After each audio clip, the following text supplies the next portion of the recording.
Mom covered up my wife's affair for weeks and tried to blame me for a child that isn't mine. But I caught on and planned the perfect revenge. A month ago, I discovered that my wife, Helen, had been cheating on me. I had planned to surprise her at work with the idea that we could spend a nice evening together. Maybe grab dinner, see a late-night movie, something to bring a little joy into our lives. When I arrived at her office building, I immediately recognized her car parked outside. It was unusual for her to still be there at that hour, and I wondered why she was inside so late. I decided to call her as I walked closer, thinking I'd ask her if she was up for my surprise plans. As the phone rang in my hand, I heard her ringtone, loud and clear, coming from inside the car. Confused, I moved closer, peering through the window, and that's when I saw it. My wife, the woman I loved and trusted, was in the car, but she wasn't alone. Helen was locked in a passionate embrace, making out with a man I immediately recognized. For a moment, I couldn't move.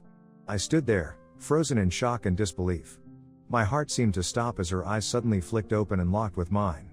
The expression on her face was one of sheer panic. She quickly pulled away from the man, her mouth opening and closing as she struggled to find words. I could see the fear and guilt written all over her face. The other man, who had been oblivious to my presence until then, turned around to see me standing there. His face drained of all color, and his eyes widened in horror when he realized who I was. This wasn't some random stranger. No, this was a man I knew. I had met him at several of my wife's office Christmas parties. We had shared drinks, exchanged friendly banter, and even connected on social media. I knew his wife was pregnant, expecting their child at home while he was here betraying her in the same way my wife was betraying me. The sickening realization of what I had just witnessed washed over me like a tidal wave. The damage was done. My plans for a romantic surprise had crumbled into a moment of gut-wrenching reality that I never saw coming. Helen, clearly shaken, tried her hardest to explain herself in the aftermath of being caught. She stumbled over her words, insisting that what I had just witnessed was really nothing, that it was just a one-time stupid mistake. Her voice was strained as if trying to convince both of us that what had just happened didn't mean anything. But how could I believe that? I had just seen her, my wife, kissing another man passionately. The man also ran after me. He was panicked, desperate. He kept begging for my forgiveness and asked me to not tell his wife anything. The sheer audacity of it all sent a wave of anger surging through me. Here he was, having just been caught betraying not only me but his pregnant wife as well, and his only concern was keeping his secret safe. At that moment, all I could feel was fury rising inside me, so intense that I could barely see straight. I knew that if I stayed there any longer, I might lose control and do something I would regret. So, without saying a word to the both of them, I just turned and headed straight for my car. I didn't even look back as I got in and drove away, as fast as I could, just needing to get far, far away from the two of them. My hands were gripping the steering wheel tightly as I tried to focus on the road, but my pain was overwhelming. I couldn't stop replaying the moment over and over in my mind, like some twisted loop I couldn't escape from. I drove for what felt like hours, with no destination in mind. I just needed to move, to get away from the reality that my life had suddenly become. Eventually, I found myself in some secluded spot, far from the city, where I parked the car and just let everything hit me. The pain, the betrayal, it all came crashing down like a wave, and I broke down, crying harder than I had in years. How could this have happened? How could someone I trusted with everything in me do this? Helen and I had been best friends. We had shared our lives, our dreams, our future. And now it was shattered. If I hadn't seen her kiss that man with my own eyes, I would have never believed it. If someone had told me she was cheating, I would have laughed it off as a ridiculous rumor. But there was no denying the reality now. It was like a nightmare I couldn't wake up from. When I finally returned home, my mind was made up. There was no going back. As soon as I stepped through the door, I went straight to the bedroom to pack my bags. My wife was already there, waiting, her face streaked with tears and panic etched in her eyes. She rushed toward me, her voice shaking as she pleaded with me to stop. Helen kept insisting that we could work through it, that it wasn't too late, and that we could sit down and talk things through. But how could words ever repair the damage of what I had witnessed? I was filled with a mixture of anger and overwhelming sadness, and her attempts to calm me down only fueled my frustration. Every word she said bounced off me like a wall. She didn't seem to understand, nothing could undo what I had seen. I yelled at her, that no matter what she said, I could never live with a cheater like her again. My trust in her was shattered, and no amount of talking, apologies, or promises could piece it back together. The very thought of kissing her, touching her, or being intimate with her again felt impossible, knowing what I knew now, knowing that she had been with another man. That image was burned into my mind, and no matter how much she begged, it wouldn't leave. I made it clear that the only thing left for us to do was get a divorce. I had no desire to work through anything or to fix something that, in my eyes, was beyond repair. The moment I mentioned divorce, she broke down completely. Tears streamed down her face, and she started sobbing uncontrollably, begging me for a second chance. She promised over and over that she loved me, that she couldn't live without me, and that she would do anything to make things right. But her words felt hollow, like they were too little, too late. I didn't listen to her pleas. I couldn't. The hurt and betrayal were too fresh, too raw, and I knew deep down that nothing she said would change the way I felt. Without saying another word, I grabbed my bags and walked out. I checked into a small motel, trying to figure out what my next steps would be. For the next few days, I would just wake up, go to work, and then come back to the motel, stare blankly at the TV, and cry myself to sleep. I didn't tell a soul about what had happened. I felt ashamed, embarrassed even, by what Helen had done. How could I explain to my parents or my closest friends that the woman I loved, my wife, had cheated on me? I was still processing it myself, still in shock. So I kept everything bottled up. I went to work as if nothing had changed, keeping my head down and avoiding conversations. I didn't want to face the pity or the questions that might come if people knew the truth. My phone constantly buzzed with messages and calls from Helen, but I couldn't bear to speak to her. Every time her name flashed on the screen, it felt like a punch to the gut. I ignored her calls, let her voicemails pile up.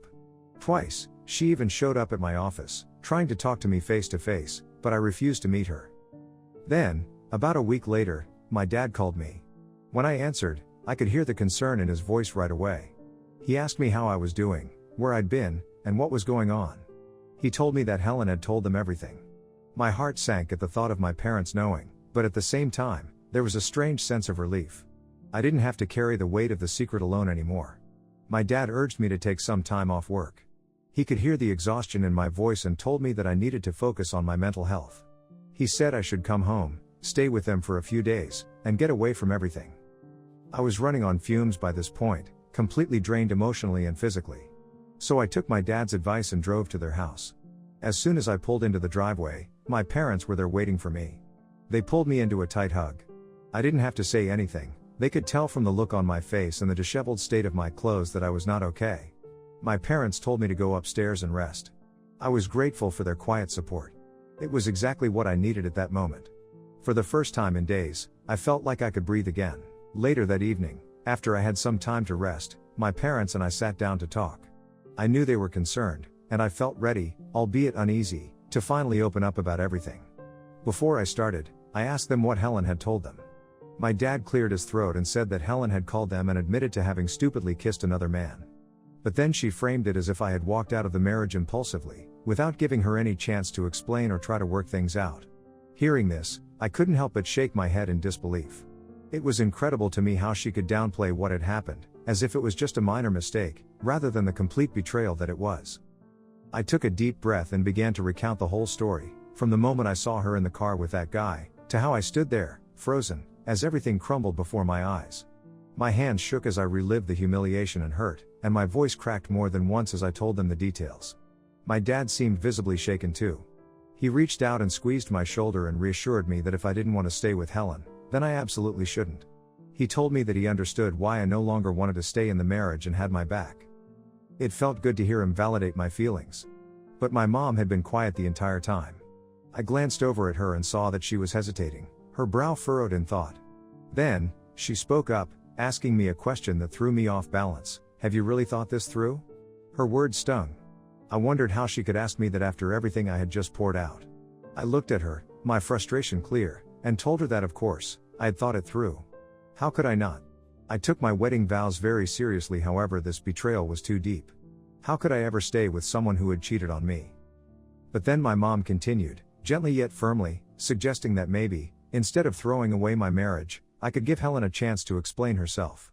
She mentioned how remorseful Helen had seemed when she spoke to them, and that perhaps, with time and effort, we could work things out. As she spoke, I felt my stomach twist in knots. The very idea that my own mother was asking me to consider staying with someone who had betrayed me so deeply felt like a second betrayal. I was dumbfounded. I couldn't believe what I was hearing. How could she, of all people, support the idea of me staying in a marriage with someone who had cheated? My dad must have sensed my anger and disbelief because, Before I could say anything, he snapped at my mom. He told her that she had no right to defend a loose and characterless woman like Helen over her own son. But my mom didn't back down right away. She continued to argue that marriage takes compromise and sacrifice, that no one is perfect and mistakes can happen. She kept pushing the idea that maybe this was something we could get through if we just gave it time. But the more she talked, the more I felt sick to my stomach. The truth was, my mother had always loved Helen like a daughter. Helen and I had been together since high school, and she had been a part of our family for as long as I could remember.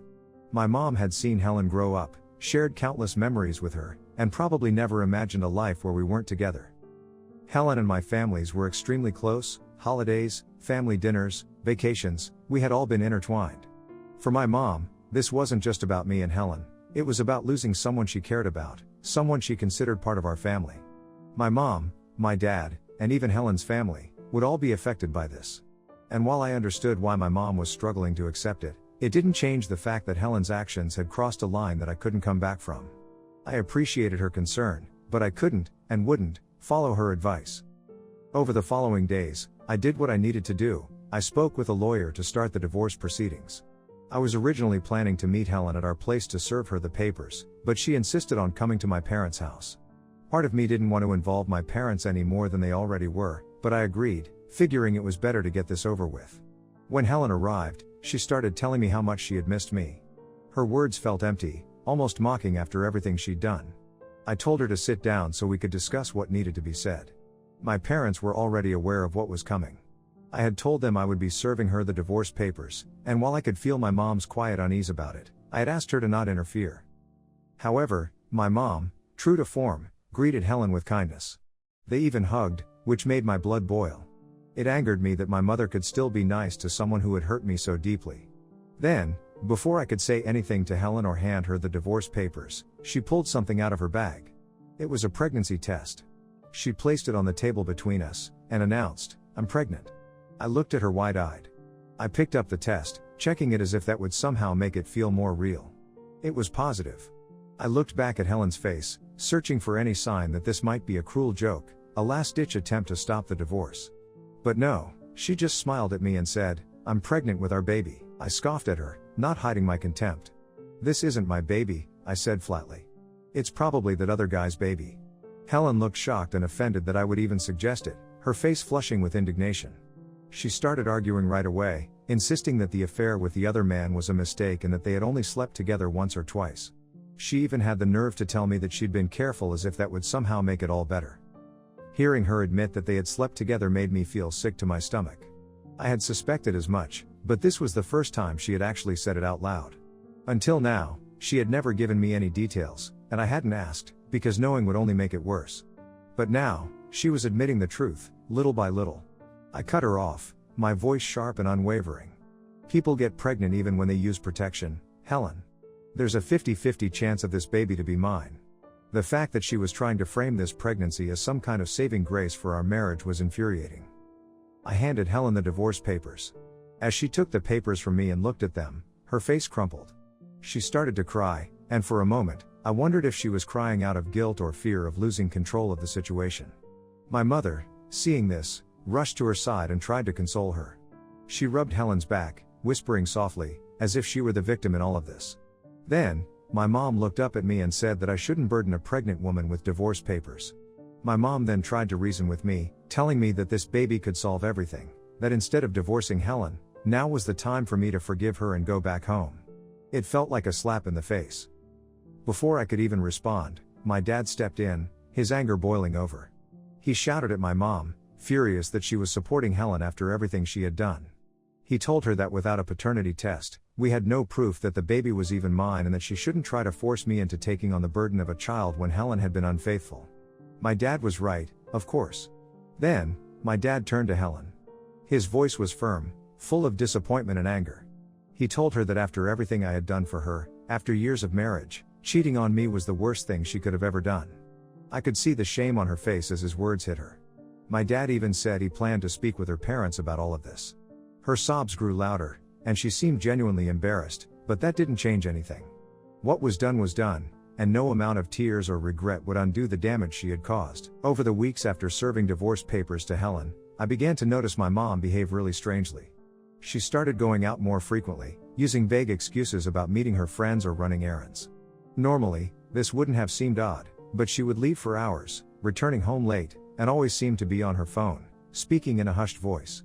Whenever I entered the room or walked by, she would abruptly end the call or quickly put her phone away, like she was hiding something. It became too obvious to ignore, and I started to feel uneasy. Once or twice, I flat out asked her if she was in contact with Helen and meeting up with her.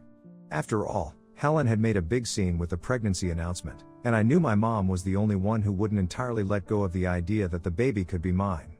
But every time I asked, she would brush it off with a quick, dismissive answer, acting like I was imagining things. My dad had also picked up on her strange behavior. We both knew something wasn't right. Then, about a week ago, I was working from home. I had resumed my work after my break, and my boss was kind enough to allow me to work from home for a while, understanding the emotional toll I was going through.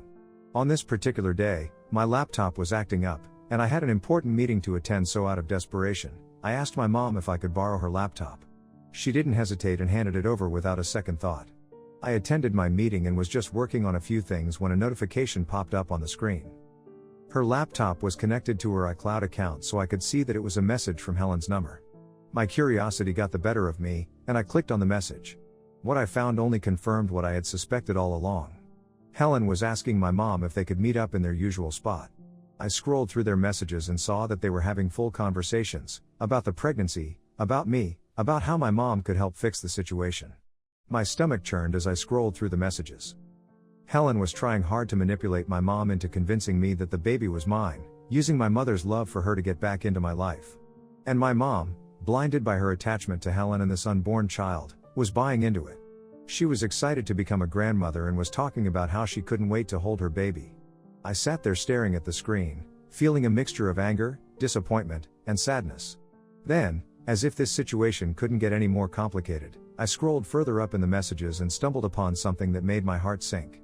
Just weeks before I discovered my wife's affair, my mother had actually found out about Helen and the other man. A friend of hers, who knew me and Helen well, had sent a photo to my mom which showed Helen clearly sitting closely with a man and looking intimate. It was the very same man I had caught her with. My mom, instead of forwarding the picture to me, and telling me the truth, had instead forwarded it to Helen, asking her what she was doing with this man.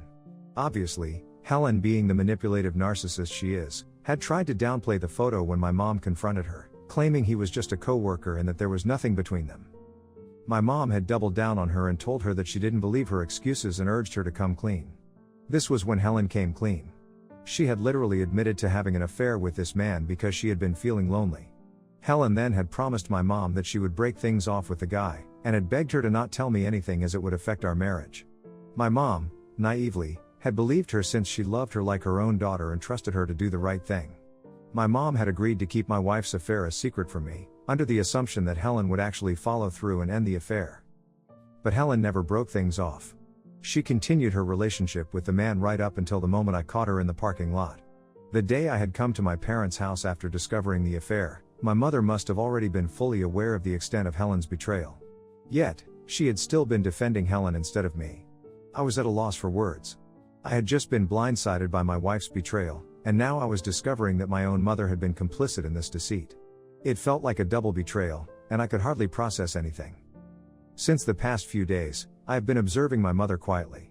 She continues to meet up with Helen as if nothing is wrong. Sometimes she even brings up the topic of me in front of me, trying to change my mind about the divorce. My mother is clearly unaware that I have discovered the truth. If I confront my mother and call her out for backstabbing me after everything she has done? Update 1. First of all, many of you have expressed concern about whether I ever informed the other man's pregnant wife about his affair with Helen. Honestly, I didn't. I have been so consumed by my own grief that I couldn't figure out how to break the news to her. However, after reading all your comments, I've decided to reach out to her on social media and send her a message about it. Secondly, if this baby turns out to be the other man's, then there's no way he can continue to hide his affair with Helen.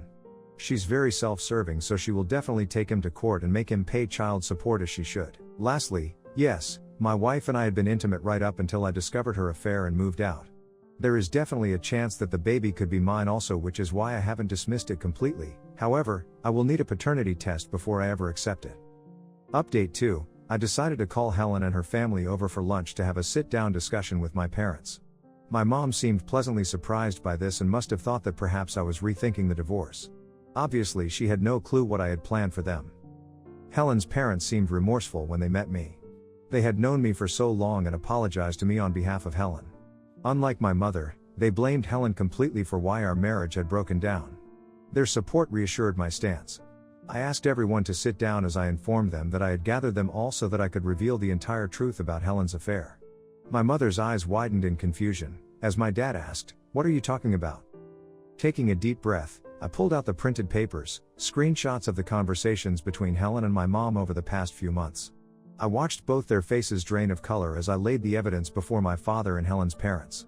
I showed them everything and explained how my mother had in fact known about Helen's affair with the man for weeks and how she had knowingly helped Helen hide the affair by keeping the truth from me. My dad's expression shifted as he read through the messages.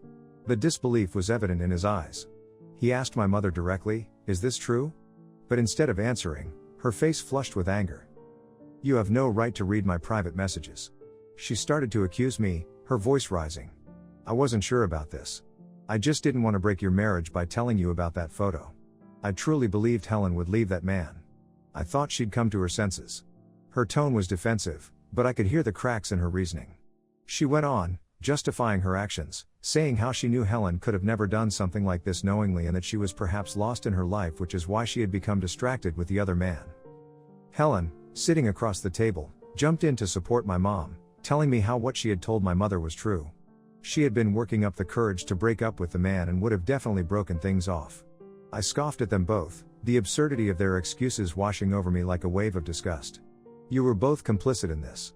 Mom, you had every opportunity to tell me the truth, to warn me, but instead, you chose to protect her. Do you both even realize how much this hurts?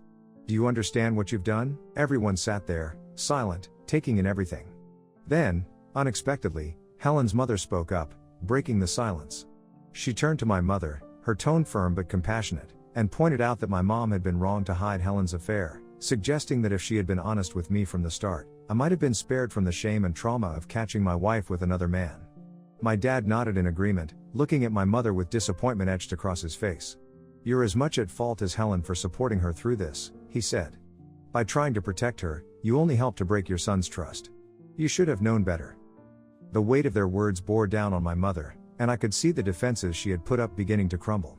I turned to her, my voice trembling with a mixture of anger and hurt.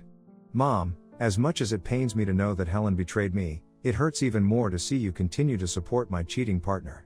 I never expected this from you." I guess our words finally struck a nerve, and my mother's composure shattered. She burst into tears, the weight of her actions finally hitting her like a freight train. She expressed her remorse, stating that she had always thought me and Helen would have a family together and it was hard for her to let it go. She wished for us to work on our marriage because she truly believed that we could fix things, but now, seeing my anguish, she promised to stop pushing. She kept saying, "I just wanted you to be happy," in between her tears. Since this incident, my mother has blocked Helen and has promised to stay out of my divorce. Helen's parents and my dad agree with me getting a divorce and will push Helen to get a paternity test when the time comes. Update 3. It's been almost 9 months since I last updated. For everyone who keeps asking me in my DMs, I want to inform you that Helen has given birth and we had a paternity test done. It turns out that I am not the father of the baby. Yay! I have since divorced Helen and am now living peacefully in my own apartment. I'm really happy with the way my life has turned out and also about the fact that I won't have to pay any child support. My mom and I have improved our relationship over time and she continues to be no contact with Helen just like she had promised me. Of course, the man Helen was having an affair with has had his life fall apart. After I informed his wife about the affair, she must have discovered evidence on his phone because she later sent me a message thanking me for saving her from a bad marriage and filing for divorce. Now he's responsible for paying her child support forever, and he's also on the hook for Helen's baby. I guess it serves him right.